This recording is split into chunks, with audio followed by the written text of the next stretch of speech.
प्रभु यीशु मसीह ने अपने चेलों को बोला था कि अगर तुम्हारे पास तलवारें नहीं है, अब लाठी भी ले लो, कपड़े भी ले लो और कपड़े बेच के तलवारें भी ले लो। कितने में पढ़ा है? नहीं पढ़ा क्या किसी ने? बारिश कोई प्रॉब्लम नहीं, बाइबल खोल के सुनाऊंगा मैं आज, डोंट वरी।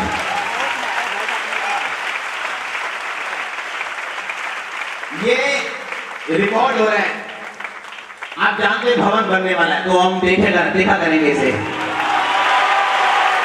हम देखेंगे अपनी स्वीट मेमोरीज को। आमीन। अब ध्यान से इसे पढ़ना। फिर यीशु ने उनसे कहा, जब मैंने तुम्हें बटुआ, झोली और जूते के बिना भेजा था, तो क्या तुमको किसी वस्तु की घटी हुई थी? उन्होंने कहा, किसी वस्तु की नहीं। फिर यीशु ने कहा, अब जिसके पास बटुआ होगा उसे ले और झोली भी, और जिसके पास तलवार ना होगा अपने कपड़े बेच के एक मोल ले ले, क्योंकि मैं तुमसे कहता हूं कि ये जो लिखा है कि अपराधियों के संग गिना गया, वह मुझ में पूरा होना अवश्य है, क्योंकि मेरे विषय में लिखी बातें पूरी होने पर हैं। उन्होंने कहा, हे प्रभु, एक या दो तलवारें? उसने कहा, बहुत है। अब बाइबल में लिखा है कि मैंने कहा है, क्या कहा? ऊंची आवाज में। परमेश्वर ने कहा कि क्या तुम्हारे पास, जब मैंने तुम्हें भेजा था बिना पैसे के, बिना तैयारी के, जब सुसमाचार सुनाने के लिए, तो क्या तुम्हें घटी हुई थी? उन्होंने कहा, नहीं परमेश्वर। प्रभु ने कहा, अब मैं तुम्हें कहता हूं, जिसके पास कपड़े उन्हें बेच दो और तलवार ले लो। उन्होंने कहा, परमेश्वर, यहाँ दो तलवारें हैं। परमेश्वर ने कहा, बहुत है। कितनों को मेरी बात समझ आई?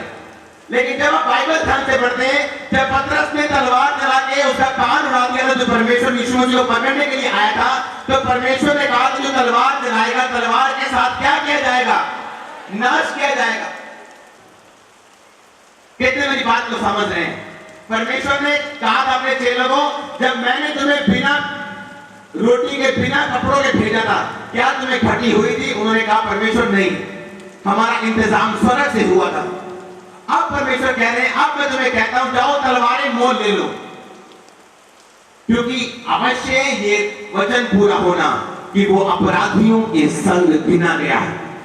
आपको समझ नहीं आ रही मैं आपको क्या बोल रहा हूं? इसका मतलब ये था, जो प्रोफेसी प्रभु यीशु मसीह के लिए की गई थी, परमेश्वर यीशु मसीह भी उस प्रोफेसी को पूरा करने के लिए लड़ रहे थे और इंतजाम कर रहे थे।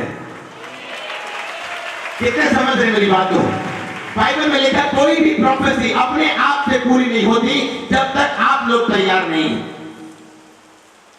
परमेश्वर ने कहा, यह अन होना है कि कोई भविष्यद्वक्ता यरूशलेम के बाहर मारा जाए, तो आओ यरूशलेम चले।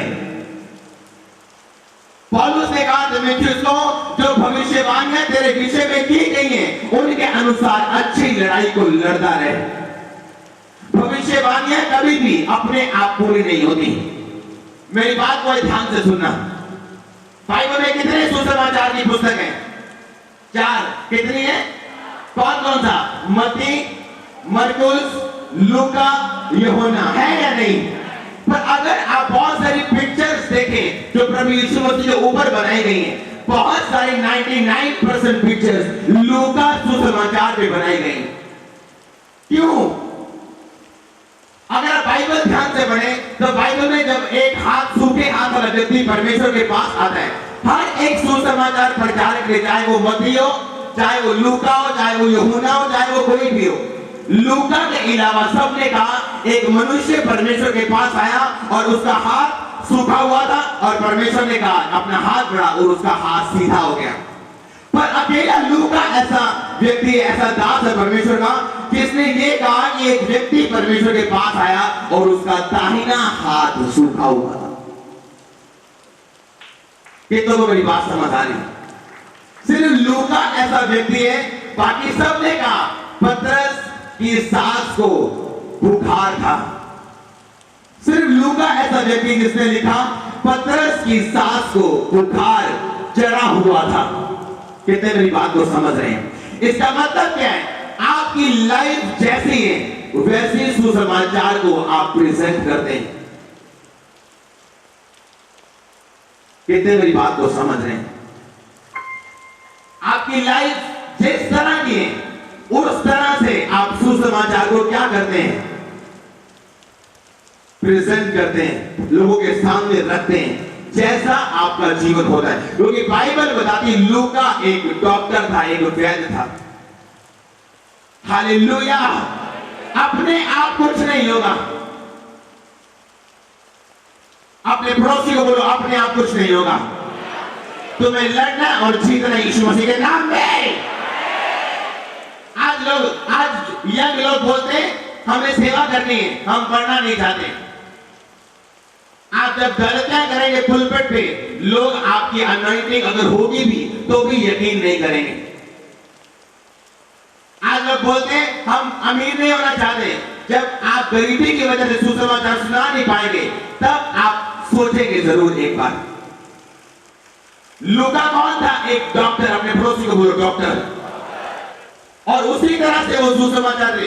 अगर बाइबल ध्यान से पढ़े, अकेला वही है जिसने कहा उसका दाहिना हाथ सूखा हुआ था। अकेला वही जिसने कहा पतरस की सास को ज्वर बुखार चढ़ा हुआ था। कितने मेरी बात को समझ रहे हैं? प्रभु यीशु मसीह जो खुद परमेश्वर है बोल रहे हैं कि जाओ तलवारें ले लो, क्योंकि एक भविष्यवाणी की गई थी कि वो अपराधियों के संग गिना जाएगा। तो मैं उस भविष्यवाणी को क्या करना चाहता हूँ? पूरा करना चाहता हूँ। और परमेश्वर ने कदम उठाया और तलवारें ली, जो 2 तलवारें उनके पास थी, मारने के लिए, काटने के लिए नहीं, बल्कि वचन पूरा हो। प्रोफेसी आपको ग्रेस देती है। जब यहाँ प्रोफेसी होती है कि परमेश्वर ये काम करने जा रहे हैं, इसका मतलब आपके पास ग्रेस है। आप जानते हैं इस चर्च के लोगों के पास ग्रेस है। अब अगर आप आत्मिक आप मेरी बात को समझ पाएंगे, आप जिस व्यक्ति को प्रचार करेंगे वो व्यक्ति मसीह में होगा, चर्च में होगा, यीशु मसीह के नाम में। और दूसरी ग्रेस मैं आपको बता रहा हूं, ये प्रोफेसी है। दूसरा अनुग्रह इस चर्च के पास ये है, आप कोई भी बिजनेस स्टार्ट करेंगे, कुछ भी स्टार्ट करेंगे, वो फलवंत होगा यीशु मसीह के नाम में। अब प्रॉब्लम क्या है? अब प्रॉब्लम ये है, आप बैठे हैं, वेट कर रहे हैं, इंतजार कर रहे हैं कि शायद आसमान से कुछ टपके और हम शुरू करें।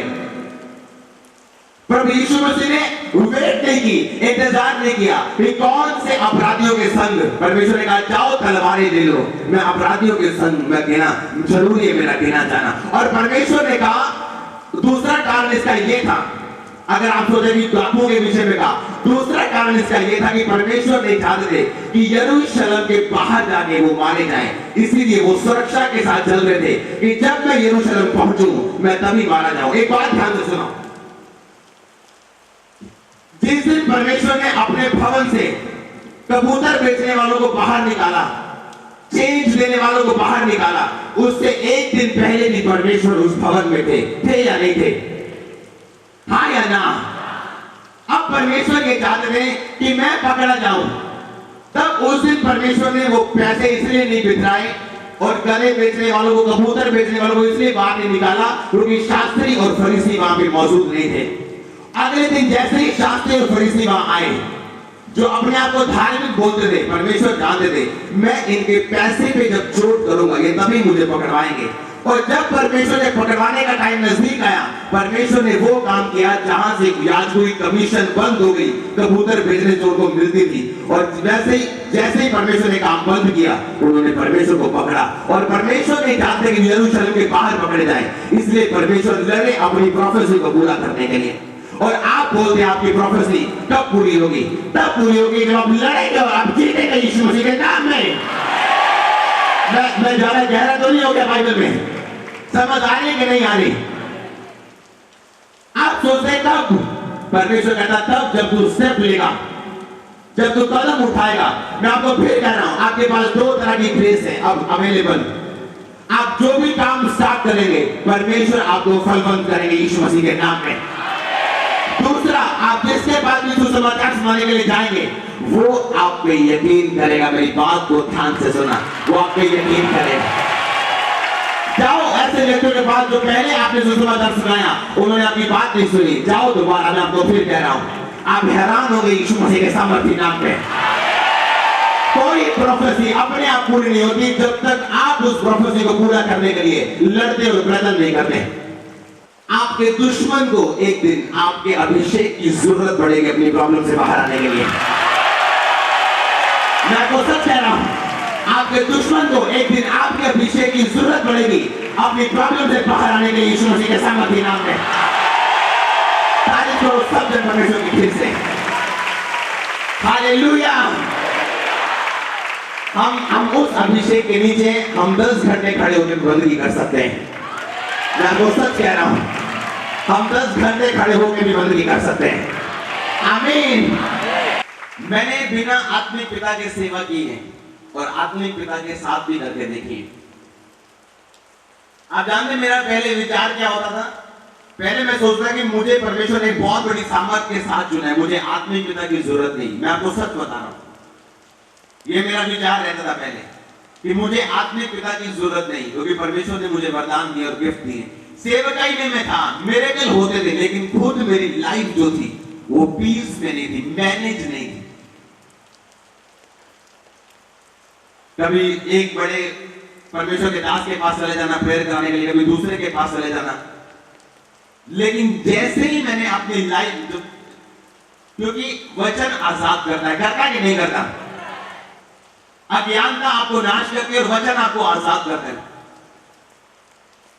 और एक दिन जब प्रॉफिट यूबर्ट ने मुझे पिता और संशिप के बारे में बताया और मैंने रियल तरीके के साथ अपनी जिंदगी में किसी मैन ऑफ गॉड के आगे समर्पण किया, आज मैं जानता हूं या मेरी वाइफ जानती है हमारी लाइफ कितनी आशीषित है। हालेलुया। मैंने एक और बात देखी, बहुत से लोग जो बहुत से दासों के पास जाते हैं वो हमेशा कंफ्यूज रहते हैं, उन्हें पता ही नहीं फॉलो किसको करना है, काम क्या करना है, करना क्या है। हालेलुया। बाइबल बताती है परमेश्वर इंसान को इस्तेमाल करता है आपको ऊंचा। अगर मान लो आप बोलते हैं कि मुझे ये बिजली की जरूरत नहीं है, मैं अपनी बिजली खोजूंगा, आप तब तक अंधेरे में रहेंगे। रहेंगे कि नहीं रहेंगे? कि मुझे नहीं, मैं बहुत समझदार हूं, मैं अपनी बिजली खोजूंगा, मुझे ये बिजली की जरूरत नहीं है। आप बिजली खोज तो लगे, पर आप 60 साल के हो चुके होंगे बिजली खोजते खोजते। और जो 20 से 40 साल आपने, 60 साल हो गए, 40 साल आपने बिता दिए वो अंधेरे में बिता दिए। हालेलुया। बाइबल बताती है परमेश्वर व्यक्तियों को इस्तेमाल करते हैं आपकी पावर को कंट्रोल करने के लिए। और जब आप उस बात को समझ जाते हैं, आप फिर देखते हैं आपकी लाइफ में शांति आ चुकी, पीस आ चुके हैं। सेवकाई तो बढ़ रही, लेकिन आपकी लाइफ अब मैनेज लाइफ है पहले से अधिक ज्यादा। और ये प्राइड की स्पिरिट है, ये प्राइड की आत्मा है, ये घमंड की आत्मा है, किसी के अधीन ना रहना। ये भी एक दुष्ट आत्मा है, हर जगह जाना, ये भी एक दुष्ट आत्मा है। इससे व्यक्ति कंफ्यूज रहते हैं और कभी किसी डिसीजन पे पहुंच नहीं पाते। मैं आपको फिर कह रहा हूं, आज के प्रोफेटिक वर्ड के मुताबिक आपके दुश्मन को आपके अभिषेक की जरूरत पड़ेगी बाहर आने के लिए। आमीन।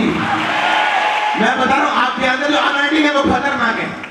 अगर किसी व्यक्ति ने कुछ भी आपको छुड़ाया है, उसे आपको वापस करना पड़ेगा। उसे मैं आपको बता रहा हूं,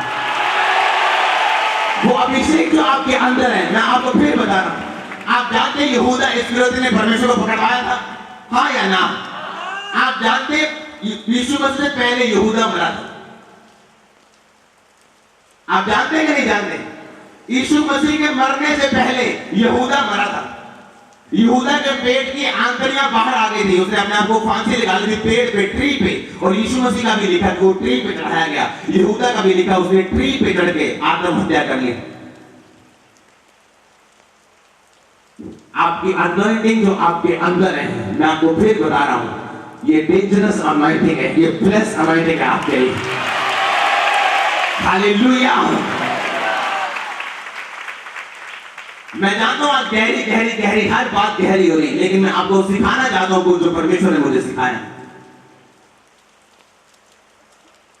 बहुत जल्द मैं आपको बता रहा हूं, मैं गुड न्यूज आपको देने जा रहा हूं। बहुत जल्द, बहुत जल्द, बहुत जल्द। और वो इतनी अभी टाइम भाग रहे हैं, मैं आपको बता रहा हूं गुड न्यूज में गुड न्यूज। आप जब सुनेंगे आप आनंदित होंगे यीशु मसीह के नाम में। आप आप जानते हैं कि मैं एक चर्च बना सकता था 40 मरले 50 मरले में, अभी भी बना सकते हैं हम जल्दी से, और मैं शिफ्ट में बंदगी कर सकते, लेकिन कुछ चीजें परमेश्वर की ओर से होगी हमारी लाइफ में।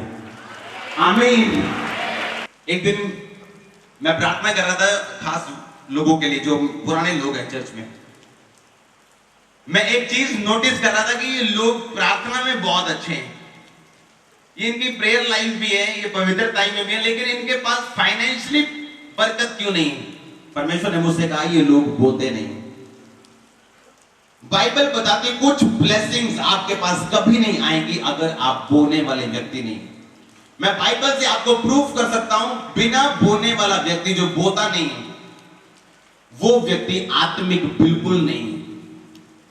हालेलुया। आप जानते हैं कल जैसे मैं कल परमेश्वर से प्रार्थना कर रहा था कि परमेश्वर, आप जानते हैं मेरे पर्सनल अकाउंट में कोई पैसा नहीं है, अब मेरे पास घर में भी कोई पैसा नहीं। मेरी बात को ध्यान से सुनना, ये सच्चाई मैं आपको बता रहा हूं। कल मैं प्रभु से प्रेयर कर रहा था कि परमेश्वर मुझे पैसे चाहिए बोने के लिए, और कल जैसे ही मेरे पास पैसे आए मैंने एक खास काम के लिए बोया।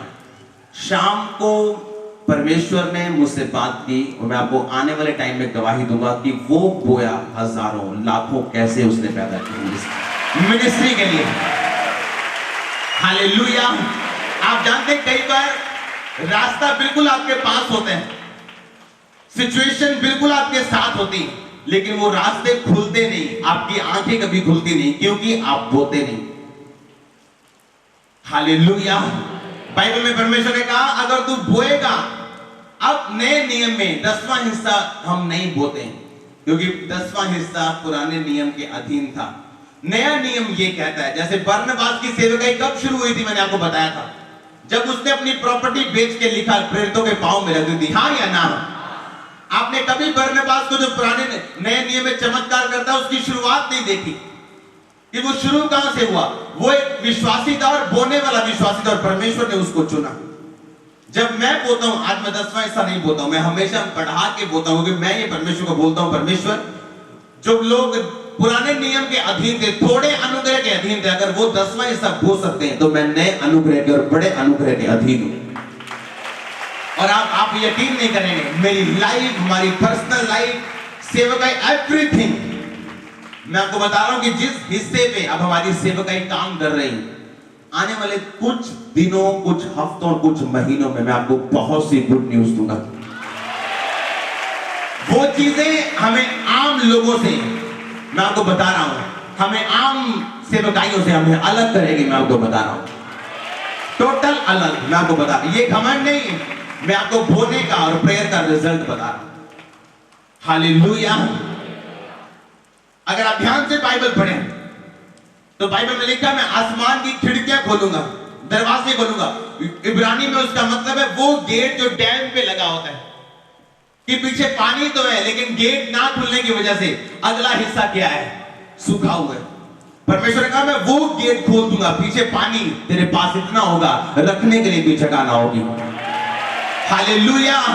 आज हमारे लोग आत्मिक तो हैं, लेकिन बोने के रिजल्ट को नहीं जानते हैं। शायद इसीलिए परमेश्वर ने मेरे दिल में डाल दिया था कि मैं कलीसिया पे निर्भर ना रहूं, ताकि जब मैं वचन सुनाऊं आपको ये पता हो कि मैं अपने लिए नहीं मांग रहा हूं। कितने मेरी बात को समझ रहे हैं? फिर आपको ये पता हो कि आप जो बोल रहे हैं वो परमेश्वर के लिए, और आपको ये भी पता हो आप बिजनेस नहीं कर रहे कि परमेश्वर मुझे 100 गुना वापिस करे। आपको ये पता हो कि कलीसिया सुसमाचार के काम को कर रही। आप जानते हैं रोज कितने लोग सुसमाचार सुनाने के लिए जा रहे हैं? 50 लोग, 44 लोग, 45 लोग, 52 लोग, एवरेज लगा लो 50 लोग। आप जानते हैं रोज कितने लोग सुसमाचार सुन रहे हैं? कम से कम 5000 से 10,000 लोग सुसमाचार को रोज सुन रहे हैं।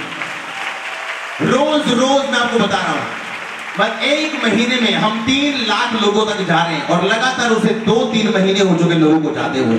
रोज जो बस हमने ली थी चर्च की, वो बस छोटी बढ़ गई, उसके साथ 2 और बसें रेंट पे जाती हैं रोज। और मैं परमेश्वर से बात कर रहा था, परमेश्वर मुझे 1000 बस चाहिए। पूरा पंजाब सिर्फ 1 महीने में कवर होता है 1000 बसों के साथ। हालेलुया। मैं एक बात जानता हूं, रास्ते तब खुलते जब हम बोते हैं। अगर आप मेरी पर्सनल लाइफ को ध्यान से देखें, मुझे मुझे शुरू से ही पैसे से प्रेम नहीं रहा। इसीलिए मैं चर्च को बड़ा बड़ा बड़ा करता गया, हमेशा अपना कंफर्ट नहीं देखा, और आज मैं उसका रिजल्ट ले रहा हूं, आप उसका रिजल्ट ले रहे हैं। हालेलुया। और बाइबल बताती है हमें चुने ही ऐसे जाते हैं। परमेश्वर ही, हम कुछ नहीं, आप जानते हैं हम प्रेयर भी नहीं कर सकते।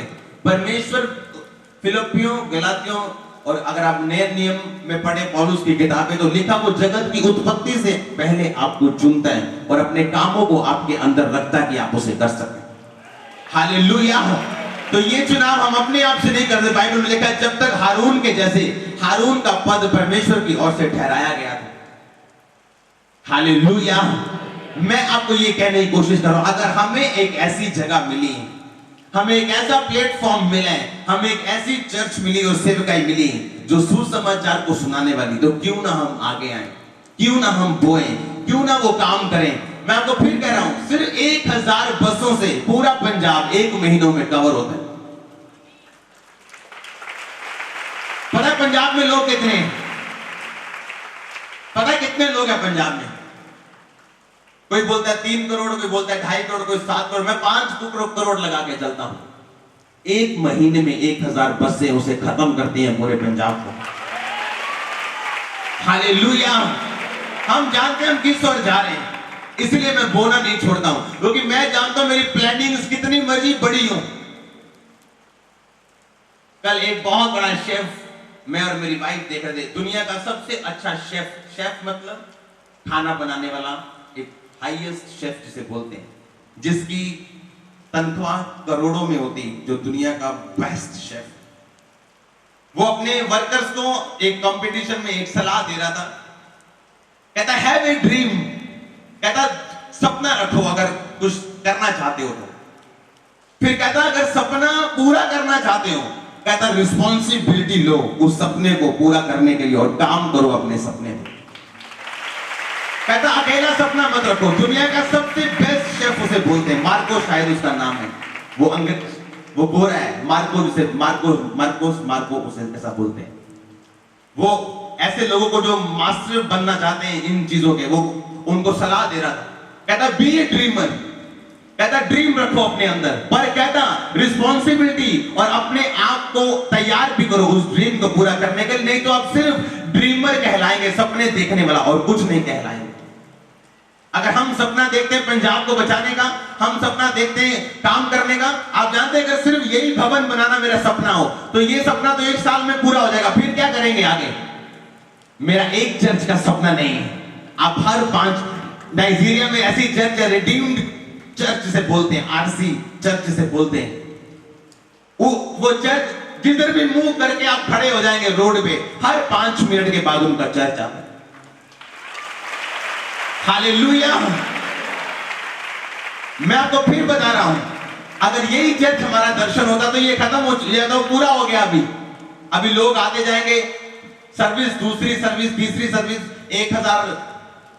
1 लाख लोग हैं, एक सर्विस में 15,000 लोग हैं, 6 सर्विस में लाख लोग हैं, बस फिर सपना खत्म हो गया। मैं आपको बता रहा हूं सुसमाचार, अगर आप बाइबल ध्यान से पढ़ें, चिन्ह ध्यान से देखें, बाइबल की एक एक भविष्यवाणी पूरी हो रही। आप देख रहे हैं सीरिया में क्या हो रहा है, कितने लोग देखते हैं, वो लोग निकाले जा चुके हैं, यूरोप में जा रहे हैं, ऐसी सिचुएशन पैदा हो चुकी है कि वर्ल्ड वार लगने वाली है, और यीशु मसीह वर्ल्ड वार 3 के पहले आएंगे, बाइबल बताती है। आप जानते हैं क्यों परमेश्वर ऐसे लोगों को चुन रहे हैं जिनका ध्यान सिर्फ सेवकाई। आप जानते हैं लोग मुझे जब बोलते हैं वो आपकी सेवकाई खराब करने की कोशिश कर रहा है, वो आपकी कलीसिया खराब करने की कोशिश कर रहे हैं, आप कलीसिया को डबल देखेंगे महीनों में। इधर क्यों? क्योंकि हमारा दर्शन किसी की सेवकाई खराब करना या अपनी सेवकाई को बचाना नहीं है। हमारा विजन ये है कि परमेश्वर का जो सुसमाचार, बाइबल, अगर आप परमेश्वर ध्यान से वचन को पढ़ें तो अभी लंबा टाइम नहीं है यीशु मसीह के आने के लिए, लंबा टाइम नहीं। मैं तो बिलीव करता हूं, मैं जानता हूं मेरे जीवते जी यीशु मसीह मुझे लेने के लिए आएंगे। हालेलुया। तो मैं ये बात जानता हूं, इसीलिए इमरजेंसी में हम काम कर रहे हैं। आप जानते हैं सेवकाई इस तरह काम नहीं करती, पहले घर बनता है, फिर ये बनता है, फिर वो बनता है, फिर चीजें बनती हैं, फिर सेवा बनती, फिर वो धीरे धीरे। लेकिन इमरजेंसी में हम काम कर रहे हैं, कारण क्या है? हम जानते हैं लास्ट टाइम में हम जितनी रूहें बचा लेंगे उतना ही फायदा है हमें। ऊपर इतने सालों, इतने करोड़ों सालों हमने जीने हैं, हम सदा याद रखेंगे हम परमेश्वर के लिए जिए थे, धरती पे अपने लिए नहीं। हालेलुया। और मैं देखता हूं लोगों को जो सिर्फ ड्रीमर हैं, ड्रीम रखते हैं, कलीसिया का ड्रीम रखते हैं, बिजनेस का ड्रीम रखते हैं, लेकिन बाइबल बताती है आपका ड्रीम सैक्रिफाइस मांगता है। यहोवा पिता ने भी सिर्फ ड्रीम नहीं रखा मेरे लोग बचाए जाए, उसने अपना एक लोता बोया है अपने लोगों में, और आज वो काट रहा है मेरे और आपके समेत, हमारे परिवारों के समेत। हालेलुया। जो लोग ड्रीम रखते हैं, जो लोग बड़ा बनना चाहते हैं, जो लोग फाइनेंस देखना चाहते हैं, बाहर जाना चाहते हैं, मस्त है वो लोग अपने पैसों में परमेश्वर के साथ वफादार रहे। अंत की चर्च वो है जो उन पैसों से वो सुसमाचार फैला रही है जो आप सोच भी नहीं सकते। हालेलुया। वो सुसमाचार जो घरों घरों तक जा रहा है और परमेश्वर उनको बता रहे हैं। मैं आपको बता रहा हूं सुसमाचार के विषय में मैं आपको बड़ी न्यूज दूंगा थोड़े दिनों के अंदर अंदर। आप देखेंगे एक बड़ी बेदारी, बड़ी चर्च को हफ्तों के अंदर इस चर्च में यीशु मसीह के नाम में। आप जानते हैं जब लोग, मैं अपने टीम से बात कर रहा था, मैं घबरा जाता हूं। पता है कब? जब लोग मेरे बारे में बुरा बोलना बंद कर देते हैं। मैं मेरे को घबराहट होती है, मेरे को चिंता होनी शुरू हो जाती है, भाई ये क्या हो गया। मैं सीरियस कह रहा हूं, मैं मजाक नहीं कर रहा हूं। मैं सोचने लगे मैं लगे तो कमरे में बैठ के, यार मेरा विरोध नहीं हो रहा, क्या मैं सही जा रहा हूं? क्या मेरी लाइफ सही है? क्या मेरी प्रार्थना उतनी है? मैं होलीनेस में बढ़ा हूं, पवित्रताई में बढ़ा हूं? क्या मैं परमेश्वर के साथ उसी वॉक में, उसी चाल में चल रहा हूं?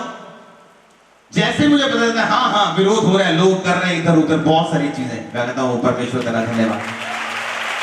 उससे मुझे यकीन होता है कि हाँ मैं बढ़ रहा हूं, और कलीसिया और लोग और सब बढ़ेंगे यीशु मसीह के नाम में।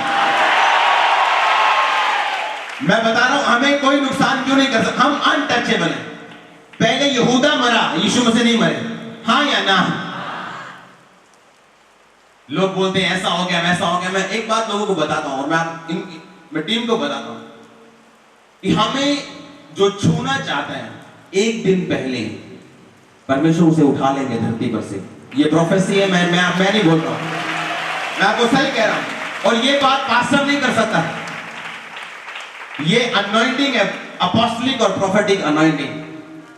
क्योंकि सीधा हम परमेश्वर की ओर से खड़े हैं, ना तो किसी इंसान ने खड़ा किया है, ना हम इंसान के लिए खड़े हुए हैं। हालेलुया।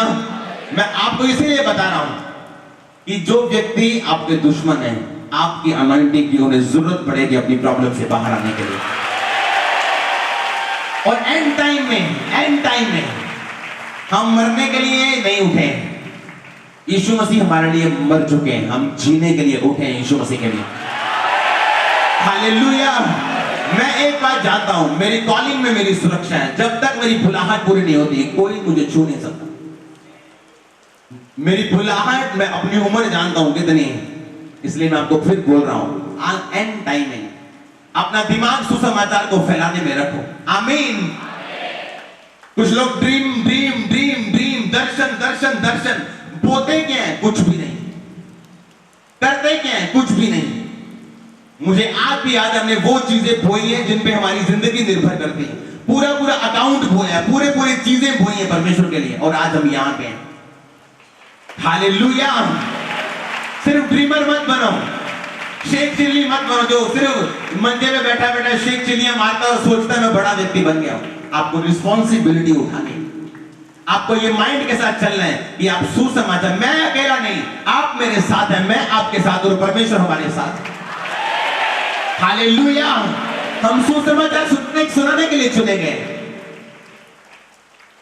यीशु मसीह आने वाले, मैं आपको गुड न्यूज दे रहा हूं। सारे लक्षण बुरे हो चुके हैं, दुनिया लड़ाई पे उतर चुकी। इजराइल लड़ रहा है, क्यों? ईरान को कोई परमाणु बम देने की बात बोल रहा है, अमेरिका लड़ रहा है। कारण क्या? ऐसा माहौल पैदा हो रहा है कि वर्ल्ड वॉर 3 लगे, और यीशु मसीह उस टाइम आएंगे, बाइबल बयान करती। हालेलुया। आज के बाद अगर आप रिस्पॉन्सिबल क्रिश्चियन हैं, आप ये बात को समझेंगे कि आपका पैसा सुसमाचार में जा रहा है। लोग रोज रोज रोज आपके सुसमाचार को सुन रहे हैं। अब राइट नाउ एक महीने में 1.5 से 2 लाख लोग रोज सुसमाचार को सुन रहे हैं, रोज रोज इंडिविजुअली, घर घर घर घर जाके। ये छोटी बात नहीं है, ये छोटी बात नहीं, मैं आपको बता रहा हूं। बहुत से लोग उस समाचार को सुन के चर्च आते हैं, वचन सुनते हैं। कोई एक मीटिंग में आता है, कोई 10 हफ्ते बाद आता है, कोई 3 हफ्ते बाद आता है, कोई उसके अगली बार जब उनसे मिलो तब आता है। तारीफ करो उस चीज, उस ग्रेस के लिए। ये परमेश्वर ने हमें अनुग्रह। तारीफ करो सब जन यीशु मसीह के नाम में, ऊंची आवाज में। हालेलुया। मैं तो अपने आप को भाग्यशाली देता हूं कि परमेश्वर ने मुझसे चुना कि हम उसके काम कर सकें, बड़े काम कर सकें। आमीन।